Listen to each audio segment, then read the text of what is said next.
Pertikaian yang terjadi antara Kepala Dinas Perhubungan Kabupaten Sambas Jalil Muhammad dan pengacara Nur Adin Habibi berbuntut panjang. Jalil Muhammad melaporkan Habibi ke Polsek Pemangkat atas perencanaan percobaan penganiayaan serta melakukan penghinaan terhadap jabatan dan kehormatan terhadap dirinya. Selain itu melakukan hal yang tidak menyenangkan dan dianggap menyerang kehormatan istrinya karena Jalil mengungkapkan di saat kejadian Habibi berteriak di dekat istrinya. Jalil Muhammad lalu menjelaskan kronologis kejadian yang terjadi pada 8 Februari lalu. Saya ketika mau turun, ternyata dari kejauhan terlihat oleh istri saya seseorang yang mengejar saya pada saat hendak turun dari kendaraan. Kemudian saya mendengar dari kejauhan itu kalimat "woi". Kemudian tiba-tiba itu sudah berada di hadapan saya, yang kemudian saya tahu bahwa yang bersangkutan adalah bernama Habibi. Dan pada saat saya hendak berdiri dari memungut batu itu, dia langsung memegang kerah baju saya. Berarti dia yang duluan? Ya, dia memegang. Karena saya tidak, dia memegang kerah baju saya sambil menunjuk-nunjuk dia. Kau hebat ke? Katanya. Nah, kau hebat ke? Baru jadi kadis perhubungan saja kelewat. Kau hebat ke? Sambil mengenang kerah baju itu. Dan tangan telunjuknya ini sampai menunjuk ke arah ini. Maka dengan refleks saya menepis tangannya, kemudian melepaskan kerah baju yang dipegangnya. Nah, kemudian saya bertanya kepada dia, ada apa? Ada persoalan apa? Lalu dia menyatakan bahwa kamu hebat. Katanya kamu hebat. Baru diulangnya lagi, baru jadi kadis perhubungan, kau udah kelewat, kau udah sombong artinya. Dan ketika itu dia bilang, kalau kau berani kau hentikan, itu balon tuh. Kau coba hentikan balon itu, katanya. Saya bilang, oke, baik, saya minta kepada Anda. Saya tanya, kamu ini siapa? Dia tidak jawab, tapi langsung saya bertanya bahwa mana ada surat izin penempatan, izin lokasi penggunaan terminal. Dia bilang ada. Saya bilang, mana izin lokasinya? Selaku kadis perhubungan, saya tidak merasa atau tidak pernah menandatangani surat apapun terkait dengan izin penggunaan lokasi terminal untuk permainan balon itu. Maka seketika itu juga saya ingin menghampiri. Coba kau hentikan. Saya menuju lokasi itu. Dari belakang dia hendak memukul saya. Dari belakang. Karena saya belum ada pemukulan karena pertama dia sudah memegang baju saya karena saya berusaha untuk menepis. Kemudian dia menantang saya untuk pergi ke balon itu. Saya berjalan ke arah. Baru beberapa langkah saya menuju balon itu. Lalu tiba-tiba dia mau mukul saya dari belakang. Tiba-tiba ada seorang masyarakat melerai, berdiri di tengah. Lalu setelah itu saya berjalan, dia bertengkar dengan masyarakat itu. Berarti selanjutnya dia bertengkar dengan orang lain? Dia bertengkar dengan orang lain. Kemudian saya menuju balon itu, dia tetap teriak-teriak dengan saya. Lalu tiba-tiba pemilik balon itu menghampiri saya.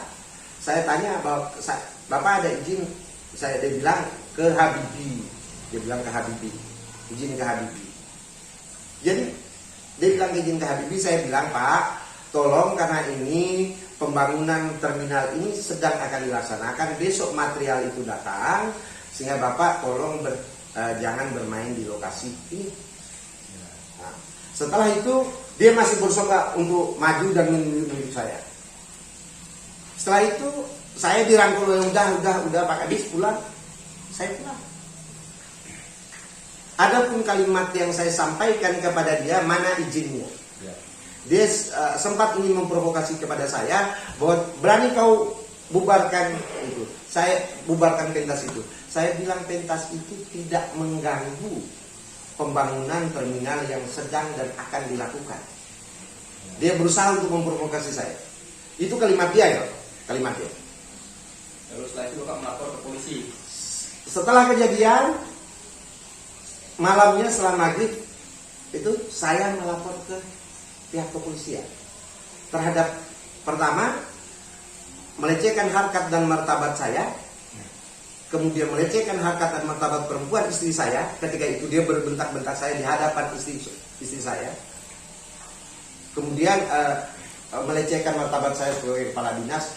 Atas perintah jabatan saya bilang, Bapak besok jangan bermain lagi di lokasi ini karena ini sedang dan akan dilakukan pembangunan terminal. Oh, itu karangan dan saya pikir itu laporan palsu itu. Kalau sudah ada terjadi peristiwa pidana pada saat hari Kamis, Ya. kenapa mereka tidak laporkan? Ya.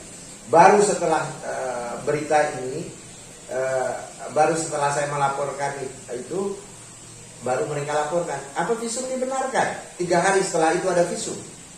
Jangan-jangan dia mukul diri sendiri. Visum itu 1 kali 24 jam apabila terjadi peristiwa pidana atau tindak pidana pada saat kejadian itu. Itu hari Kamis kejadiannya. Saya lapornya hari Kamis. Dia melapornya hari Minggu, hari Sabtu, 3 hari.